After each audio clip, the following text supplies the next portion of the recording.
ഇന്നലത്തെ ആ ഒരു പവർ റൂം ടാസ്കുമായിട്ട് ബന്ധപ്പെട്ട് ഒരുപാട് പേര് പറഞ്ഞു കേട്ടൊരു കാര്യമാണ് ഗബ്രിയെ നോമിനേഷനിൽ വിടാതെ ഫേവറിസം കാണിച്ച് പവർ റൂമിലിട്ട് സേവ് ചെയ്തു എന്നത്. മെമ്മറി എന്നൊരു ഫാക്ടറും കൂടി ഉള്ളൊരു ടാസ്ക് ആയിരുന്നു അത്. അത്രയും ഡീറ്റെയിൽസ് ഉള്ളൊരു കഥയാണ് ബിഗ് ബോസ് പറഞ്ഞത്.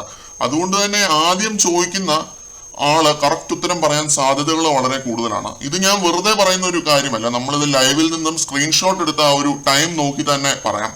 ഇവർക്ക് ഈ ഒരു ടാസ്ക് കൊടുക്കുന്നത് 12:40 എന്ന് പറയുന്ന ഒരു സമയത്താണ്. ഈ സമയമാണ് ഇവർ ആക്ടിവിറ്റി ഏരിയയിൽ ചെല്ലുന്നത്, ഈ 4 പേര്. ബിഗ് ബോസ് ആ ഒരു കഥ നരേറ്റ് ചെയ്യുന്നതും ഈ ഒരു സമയത്താണ്. ഇത് കഴിഞ്ഞ് 10 മിനിറ്റിനുള്ളിൽ ഗബ്രിയെ ലിവിംഗ് റൂമിൽ വിളിപ്പിക്കുന്നുണ്ട് ചോദ്യങ്ങൾ ചോദിക്കാനായിട്ട്. ഡിഫേർഡ് ലൈവിലെ സമയം കൃത്യം 12:50. നന്ദനയ്ക്കും അഭിഷേകിനും 2 പോയിന്റുകൾ കിട്ടിയത് അവരോട് 1:10-നും 1:20-നും ഇടയ്ക്ക് ചോദ്യങ്ങൾ ചോദിച്ചത് കൊണ്ടാണ്. 1:30-ക്ക് ശേഷമാണ് ജിൻഡോയെ ലിവിംഗ് റൂമിലേക്ക് വിളിപ്പിക്കുന്നത് ചോദ്യങ്ങൾ ചോദിക്കാൻ, അതായത് 40 മിനിറ്റിന് ശേഷം. അത്രയും ഡീറ്റെയിലിംഗ് ഉള്ള ഒരു കഥ 40 മിനിറ്റ് ഒക്കെ ജിൻഡോയെ പോലെ ഒരാൾ ഓർത്തിരിക്കാൻ ഒരു സാധ്യതയും ഇല്ല എന്ന ടാസ്ക് മുതലാളി ഊഹിച്ചെടുത്ത് കാണും. ഇതാണ് ഈ ഒരു ടാസ്കിൽ ഗബ്രിയോട് കാണിച്ച ഫേവറിസം. ആദ്യം വിളിച്ചു. ഡിഫേർഡ് ലൈവിന്റെ സമയം വെച്ചാണ് നമ്മളിത് നോക്കിയെടുത്ത് പറഞ്ഞത്. ഇനി ഈ ഒരു ഉടായ്പ കാണിച്ചതിന് പിന്നിലെ മോട്ടീവിലേക്ക് പോയാൽ ഗബ്രിയെ നോമിനേഷനിൽ വിടാതെ സേവ് ചെയ്യണം എന്നതായിരുന്നു മോട്ടീവ്. നോമിനേഷനിൽ വന്നാൽ ഗബ്രി ഔട്ട് ആവും എന്നത് ഏതൊരാൾക്കും അറിയാവുന്ന ഒരു കാര്യമാണ്.